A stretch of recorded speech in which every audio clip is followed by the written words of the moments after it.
Hello and welcome back to another episode of Critical Reactions with your host Bryan. We're going to continue on with this week's theme of exploring indie rock, this time looking at the band Bloc Party. We're going to be looking at something off of their 2005 album called Silent Alarm. This is the song Helicopter.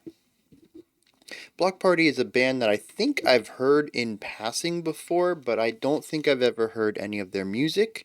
So this will be interesting to get a little bit more perspective on them that way. Let's dive into it and see what Bloc Party is see what Bloc Party is bringing to the table today.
Alright, so I do like the counterpoint here on the guitar.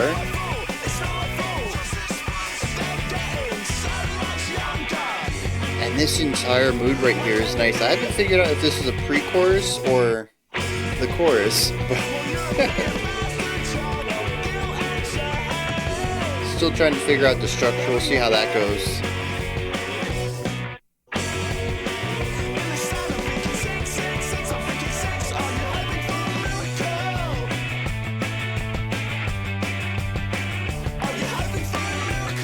See that line, hungry for a miracle? That's hooky. That's the catch. Which makes me think this is the chorus.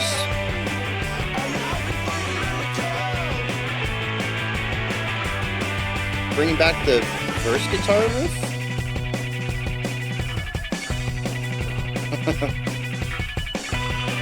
That's kind of neat.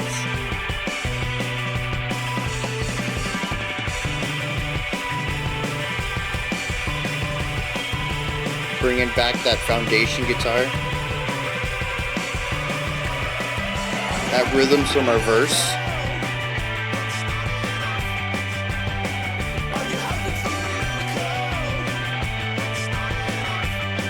The reverbier guitar here is a neat addition.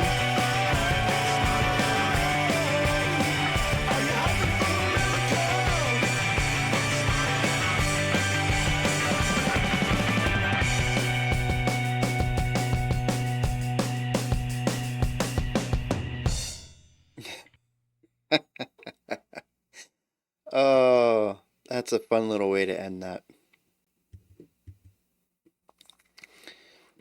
Yeah, so I enjoyed that. It's got a nice what would we call this?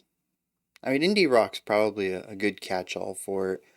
It kind of reminds me of the Killers, though, a little bit. The Stokes. I don't know if either of those are indie. I don't think so. They're bigger names. But maybe they are independent. I don't know. That's an interesting thing I think this week we're going to look at primarily bands that fit the indie rock sound, what we associate sonically to that name indie rock. I don't think we're necessarily looking at everything that is rock based that has been self financed, that is an independent release. And that's honestly a conversation for every medium, isn't it? What starts out as independent financially ends up being independent or indie to get shortened aesthetically. I think I know film has gone through that, music has gone through that, video games have gone through that.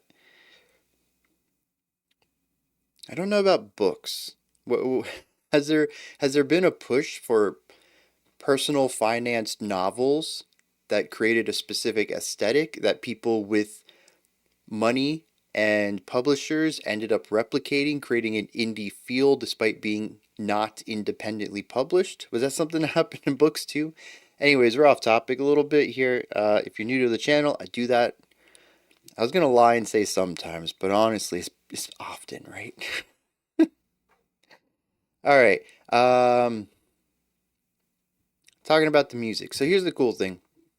We have a verse, pre-chorus, chorus, verse, pre-chorus, chorus, bridge, chorus. Pretty standard structure going on here, but I like what they're doing with it. Specifically because there's a lot of callbacks. There's ideas that are presented in one section only to be revisited later.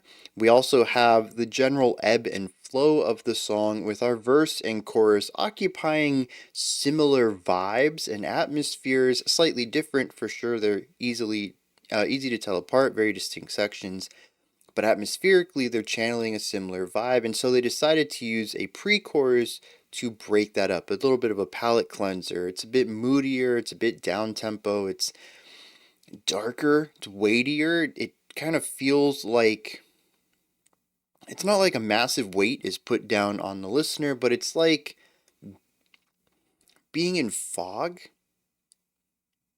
It might be a weird analogy, but like, check it. It's not that the music is misty or difficult to hear, or anything like that, but it's like this little bit of extra weight. It's not necessarily something that you would typically feel is weighty, but it is denser than you would expect. That's kind of what the pre-chorus makes me feel like. And so we have the verse that sits up here, and then it dips into the pre-chorus and comes back up into the chorus, which very cleanly leads us back into the verse. The transition from our chorus into the second verse is so clean, it's so effortless, it just sort of naturally happens. And I think that really solidifies my idea that the verse and chorus are very similarly constructed, going for very similar vibes. It's I think all they did was like take the last riff of the guitar in the chorus and then slowly push. It took like two beats to sort of pre-introduce the verse idea, and we sort of just slip back into that. So easy, so smooth. And so we do have this high into low into high. We retain the high, we dip down into the low, we come back up to the high. The bridge gives us another palate cleanser, sticking with some of the emotions and energy that we've had in the verse and chorus, but giving us a little bit of a solo in there as well to drive the track forward before we hit our final chorus, which incorporates parts of the verse in it. This was awesome. As I mentioned, we have these little callbacks to other things previously explored in the song, and to bring the verse idea into the chorus while the chorus is also exploring some of the sonic fidelity that we heard in the pre-chorus. It's just a really great amalgamation of everything that we had heard up to that point. I greatly appreciate that.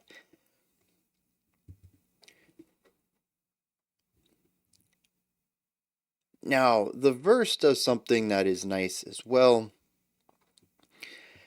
It gives us a rhythmic pattern that becomes definitive for the sound of this song, and it's why when we revisit it in the final chorus, it has impact.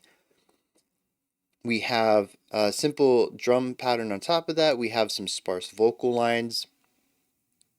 The first half of the verse is made up of this concept. The second half, though, introduces a second guitar line coming in on the left channel, and it has a counterpoint that plays against the lead melody in the vocals. We have two melodies going on here. Now, what's really cool, though, is that the first half of the verse, the vocals are sparse. We have a few words and then silence, and then a few words and then silence. On the back half, though, we have more words. More than double, I would say. The vocals feel like they're just constantly going, which matches what our left pan guitar is doing. Left pan guitar is doing. As it is playing with less sparsity, more notes constantly coming out. And so instead of feeling like a back and forth where we might have had the vocals and then when they dipped out, a guitar came in and filled the space, both of them just sort of move into a lot of sounds. And I really like that. The call and response I think would have been cool, maybe even to do it on the first verse alone and then the second verse move into this counterpoint idea. But, I'm fine with the counterpoint. I think it works well, it sounds great, and I enjoy the way that the vocal timbres play off of the guitar timbres.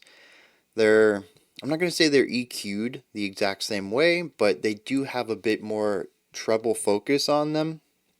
And I think they just work well together in that realm since they sound similar-ish. Very cool. The chorus is catchy, as I mentioned. That was the hook right there, and it's what makes me feel like there is a pre-chorus, because the pre-chorus, it is the section that feels different, right? It's the dip. It brings us down. It's moodier. It's heavier. Normally, your verse chorus is going to have this type of contrast, but it's lacking the hook. It is a buildup of sorts. It's just interesting that it's as long as the chorus, maybe a little bit shorter, but not much. Pre-choruses tend to be a little snippet of an idea, maybe 4 bars to take us into the chorus. And here, the pre-chorus is just as long as pretty much everything else. I think it's just as long as half the verse, too. So that's sort of what confused me on the first time through. I thought we might just be going linearly through ideas. We had an A and then a B and then a C. Then we went back to the A. I was like, okay, so that's just a pre-chorus. And then the chorus comes in with that hook, the vocal line, one sentence, very catchy. And we're back to the bounciness, the positive energy. Kind of makes you want to move and dance again. So yeah, I'm eager to get into the lyrics to see what's going on, what that dip means in reference to anything else, but it could just be what it is musically, as a palate cleanser, designed specifically to add a little bit of contrast and change to the song, because if they had just gone verse, chorus with what they had written, it's all very samey, and it could blur together into something that lacks the punch that the chorus needs in order to have that extra boost of energy, to have that catchiness. Because honestly, like I said, I don't think the chorus has that boost over the verse. So if you're running at like a 10 energy and then you want your chorus to feel bigger, but just you're at 10, right? You're on a 10 scale. You can't go higher than that. You bring things down, so when you come back up to the 10, it's like, oh man, this is good. We're right back to where we were. Or actually, it'll feel more impactful. It'll feel like we went over, but we're back to where we were.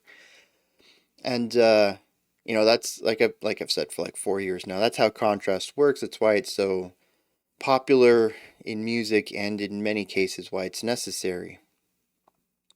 Especially as music has begun to homogenize sound. Like this, your verse and the chorus being different. So put a little bit of contrast in there, and now they sound, the verse and the chorus are similar. So you put something different in between them, and it makes the chorus feel more different. Creates a little bit of separation there. The bass work did what I expect the bass to do in a rock music.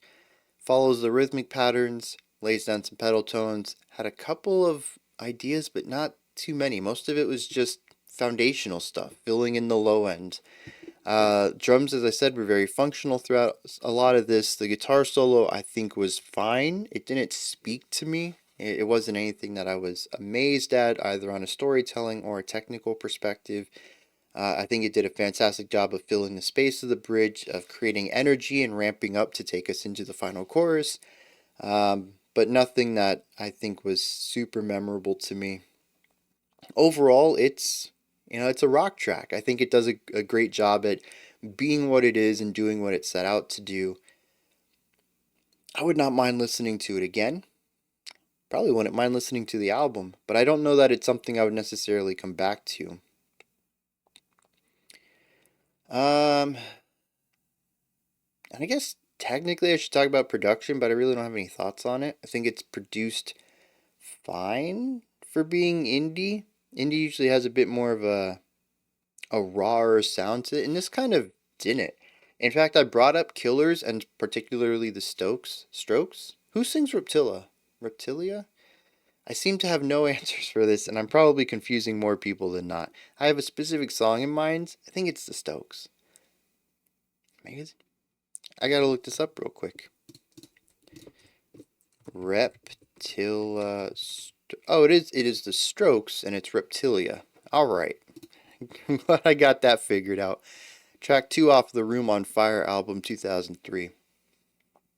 So it has a very similar vibe to that, but I don't know that I would necessarily call it independent. To me, it feels like Euro rock. Does that make sense to anybody else? Like, even when I talk about the Killers, they have a more refined, fuller, poppier production, but there's still something a bit thin and fuzzy about it that gives me like this strong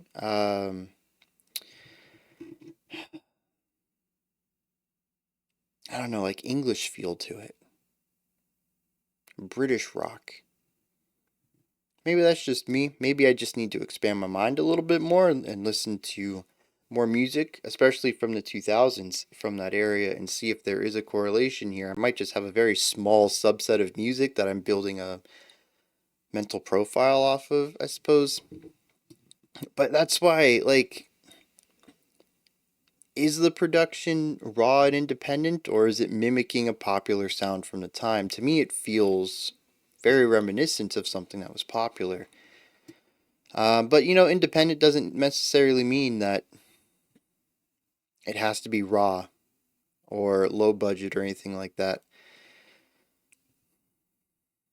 I don't know, like I said, I don't really have thoughts on it. It just feels familiar to me. It feels expected, especially given some of the riffs that are used, the guitar tone. Well, the guitar tones go into the production. The vocal style. All right, let me check out some lyrics, see where that takes us. All right, so read through the lyrics a little bit, had a vague idea of what I thought it might be about, and then I read the annotation on Genius that states that the songwriter, Kelly Okereke, stated that he had originally written the lyrics of this song about himself. And many of the fans misinterpret it for something else. And so from that perspective, I went back and reread it, and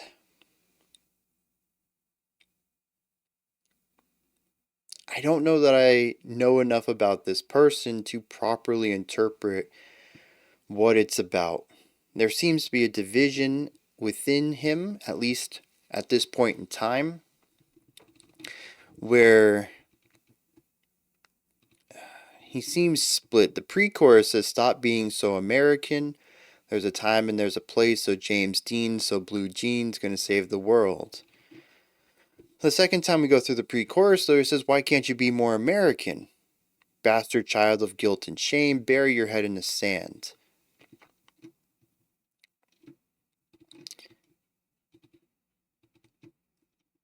Like I mentioned, there's a division, there's a schism within him, it seems, and he's trying to figure out possibly who he is.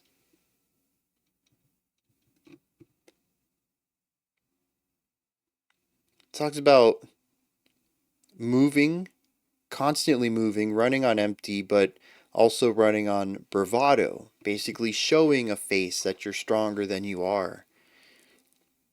He says he's born a liar, he'll die a liar, some things will never be different. I don't know who this relates to, though. Again, I don't know enough about his life, and Maybe he's calling himself out as being a liar, but I don't really get that self-criticism from anywhere else in the song to definitively say this is about him personally. Though the chorus is said in a bit of a mocking way. Are you hoping for a miracle? It almost feels like he's saying that to himself from this perspective.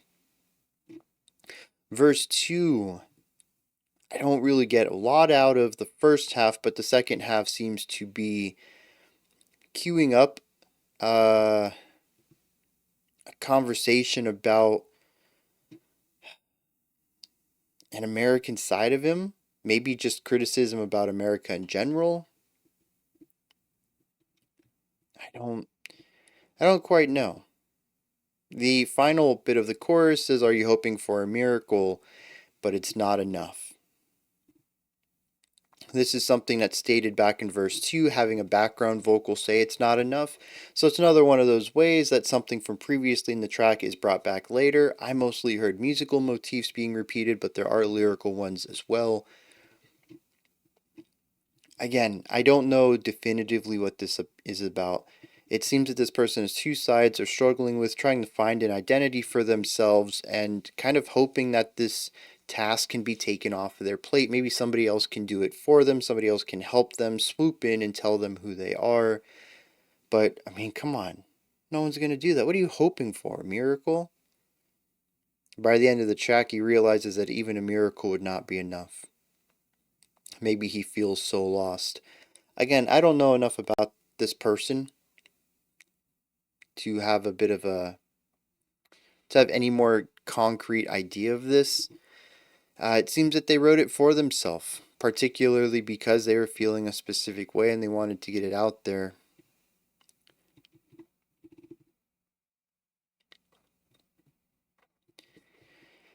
And so I had a question early on. What is the dip, the pre-chorus? What is the purpose of that? Here's my take on it. The verse in the chorus describes himself. Maybe people around him, but always in relationship to him. The pre-chorus, though, seems to be criticisms about him from an exterior source. It's how people talk about him. Maybe these are not real comments. Maybe this is just, a voice in his head, one of those naysayers. You gotta mute out, block out and mute and move on your life without, but there is some external force telling him, or trying to put him down, kind of deal. And that's why the pre-chorus dips in the way that it does. It also works musically 100%. That is how the song needs to go in order to allow the chorus to be what it is, to be as impactful as it is.